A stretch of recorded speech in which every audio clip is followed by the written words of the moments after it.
Isabella returned from her book club meeting, her auburn hair still perfectly styled, clutch bag in hand as she laughed into her phone with her sister. The conversation died mid-sentence when she stepped through the front door. His expensive cologne no longer lingered in the hallway. The coat rack stood empty where his tailored jackets once hung. The living room felt hollow. No leather briefcase by the sofa, no reading glasses on the coffee table, no trace of the man who'd shared her life for 6 years. "Daniel!" she called softly, then louder. "Daniel, are you home?" But silence answered back, thick and suffocating. The bedroom was eerily clean. His side of the closet completely bare. Even his toothbrush had vanished from the marble bathroom counter. Isabella hadn't screamed when she found the jewelry receipt hidden in his car glove compartment 3 weeks earlier. A diamond tennis bracelet worth more than her monthly salary, purchased the same day he claimed to be visiting his sick mother in Boston. She'd carefully photographed it, returned it to its hiding spot, and smiled through dinner while planning her next move. They'd met at a charity auction where Isabella was bidding on vintage art pieces for her gallery. Daniel outbid her on a stunning Monet print, then approached with champagne and an apology. "You looked like someone who appreciates beauty," he'd said, offering her the painting. She should have realized how easily he gave away things that weren't truly his. Their courtship was a whirlwind of luxury dinners, weekend getaways, and promises of forever. Daniel's pharmaceutical company was thriving, providing them with a lifestyle Isabella had only dreamed of. But success made him careless. Late nights became more frequent, business trips extended mysteriously, and his phone became permanently face down during their conversations.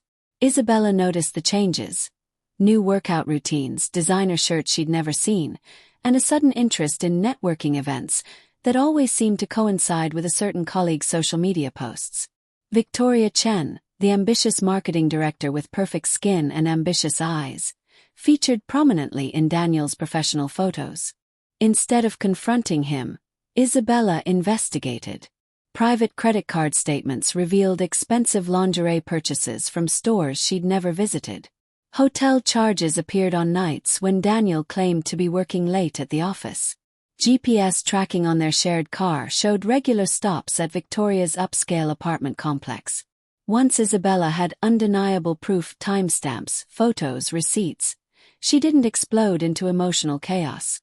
She strategized like the successful businesswoman she'd always been. First, she secured their joint finances, quietly transferring funds to accounts Daniel couldn't access. Then she contacted her lawyer about protecting assets acquired before their relationship, including her profitable art gallery. The morning Daniel left for his medical conference in Chicago, the same conference Victoria had mysteriously decided to attend, Isabella executed her plan. Professional movers arrived within hours, carefully packing everything that belonged to her: artwork, furniture, jewelry, even the expensive coffee machine Daniel had given her for Christmas. But Isabella left something behind. In Daniel's home office, placed precisely on his mahogany desk, she left an elegant envelope containing printed photographs of him and Victoria entering hotels, copies of every receipt and credit card statement, and a handwritten note on her personal stationery. "You were free to leave with honesty, but you chose deception. I choose self-respect over second chances." His panicked calls started at 9:30 p.m. when he returned from his conference. "Bella, where are you? What happened to the house?" By 10:15. "Please answer your phone. This is insane." At midnight. "I can explain everything. Just give me a chance." Isabella had changed her number hours earlier. He'd forfeited the right to her voice when he chose lies over loyalty. Within a week, Daniel's perfect facade crumbled. Their social circle learned the truth through carefully placed conversations and shared evidence. Victoria, it turned out, had been simultaneously dating 2 other executives. Daniel wasn't her only victim, just her most naive one. When her husband found out about the affairs, Victoria lost everything: her marriage, her job, and her reputation. Isabella didn't destroy Daniel. She simply removed herself from his equation. Let him sit in rooms that felt too large, surrounded by spaces where her warmth once made everything feel like home. Let him understand what it meant to be discarded, replaced, and ultimately forgotten. Now Isabella owns a thriving gallery in Napa Valley. Her mornings filled with ocean views and authentic relationships.